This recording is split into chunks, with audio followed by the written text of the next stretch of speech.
Cinema நேயர்களுக்கு அன்பு வணக்கம். வெல்கம் டு எம்டி திரை.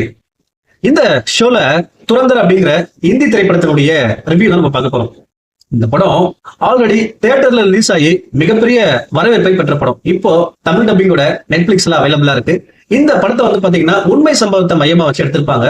இயர்லி 2000, அதாவது 2000க்கு முன்னாடி இந்தியாவுல தீவிரவாத தாக்குதல் அதிகமா இருக்குது, இது எப்படியாவது ஒழிக்கணும் அப்படின்றதுக்காக துரந்தர் அப்படிங்கிற ஒரு ப்ராஜெக்டை உருவாக்குறாங்க.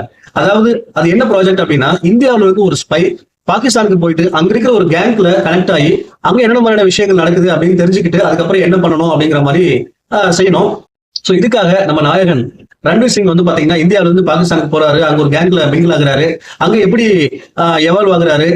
அதுக்கு பிறகு இறுதியா சோ அந்த கேங்க்ல இருந்து வெளியே வந்து அந்த தீவிரவாத தாக்குதல் எல்லாம் ஒழிச்சாரா இல்லையா அப்படிங்கிறதா இந்த படத்தினுடைய மீதி கதை. இந்த படத்தை பத்தி ஆலோசனம் அப்படின்னா, இந்த படம் வந்து பாத்தீங்கன்னா 3.5 மணி நேரம் ஓடுது. ஏன்னா அது இவ்வளவு லாங்கா இருக்கு, ஜாலியா இருக்குமா அப்படின்னு பார்த்தா எங்கேயுமே போர் அடிக்கல. அவ்வளவு என்டர்டைன்மெண்டா இந்த படத்தை கொண்டு போயிருந்தாங்க. அதுவும் உண்மை சம்பவத்தை ட்ரூ ஈவென்ட்ஸை மையமா வச்சு இந்த படத்தை கொண்டு போயிருப்பாங்க. அது வந்து பாத்தீங்கன்னா உண்மையாவே சுவாரஸ்யமாவும் ரொம்ப இன்ட்ரெஸ்டிங்காவும் இருந்துச்சு. அதே போல அந்த உண்மை சம்பவத்தை ரொம்ப அழகா காட்டியிருந்தாங்க. அதுக்கு பிறகு வந்து பாத்தீங்கன்னா நம்ம நாயகன் இருக்கார் இல்லையா, அவர் ஸ்பையா என்ட்ரியான விதமே வந்து பாத்தீங்கன்னா அவ்வளவு அழகா காட்டியிருந்தாங்க. அதையுமே ரொம்ப இன்ட்ரெஸ்டிங்கா கொண்டு போயிருந்தாங்க. அதே போல நம்ம நாயகன் ரன்வீர் சிங் வந்து பாத்தீங்கன்னா இந்த படத்துல பெர்ஃபார்மன்ஸ்ல மிரட்டி இருப்பாரு. இதை தாண்டி மற்ற நடிகர்களுமே வந்து பாத்தீங்கன்னா அந்த அளவுக்கு பெர்ஃபார்மன்ஸ்ல மிரட்டிருப்பாங்க.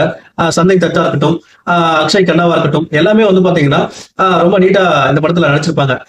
மற்றபடி வந்து பாத்தீங்கன்னா இந்த படத்துல ஆக்ஷன் சீக்வன்ஸ் சொல்லவே தேவையில்ல, நீங்களே பார்த்துருப்பீங்க அப்படின்னு தான் நினைக்கிறேன். வேற லெவல்ல மிரட்டி விட்டுருப்பாங்க. அதே போல ரத்தம் தெரிக்க வர காட்சிகளும் இந்த படத்துல உண்டு. என்னதான் இந்த படம் ரொம்ப இன்ட்ரெஸ்டிங்கா இருந்தாலும் சோ ரொம்ப ரசிக்கக்கூடிய வகையில கொண்டு போயிருந்தாலும் ஒரு சில விஷயங்கள் வந்து பாத்தீங்கன்னா இந்த படத்துல எனக்கு பிடிக்காத விஷயங்கள் இருந்துச்சு அப்படின்னு தான் நான் சொல்லணும். என்ன அப்படின்னா இந்த லவ் போர்ஷன், அதாவது ரொம்ப ஆர்கானிக்கா இல்லாம ரொம்ப ஒரு மாதிரி ஆர்டிபிஷியலா வந்து பாத்தீங்கன்னா உள்ள கொண்டு வந்து கனெக்ட் பண்ண மாதிரி ஒரு ஃபீல் இருந்துச்சு. அதை கொஞ்சம் தவிர்த்திருக்கலாம். முடிஞ்ச அளவுக்கு கொஞ்சம் ஆர்கானிக்கா எடுத்திருக்கலாம். இல்லைன்னா வந்து பாத்தீங்கன்னா சாங்ஸ் கூட இல்லாம அந்த லவ்ஸ் கூட இல்லாம வச்சிருக்கலாம். அதுக்கு பிறகு வந்து பாத்தீங்கன்னா ஒரு சில விஷயங்களை இந்த படத்துல தேவையில்லாம கனெக்ட் பண்ணியிருந்தாங்க. மற்றபடி வந்து பாத்தீங்கன்னா இந்த படம் ஒரு தரமான படம். சோ ஸ்பை த்ரில்லர் படம் பார்த்து ரசிகர்களுக்கு இந்த படம் கண்டிப்பா பிடிக்கும். இந்த படத்துக்கு எப்படி திரை கொடுக்குற ரேட்டிங் 5க்கு 3.75. அடுத்த வசனத்துல சந்திக்கிறேன். நன்றி, வணக்கம்.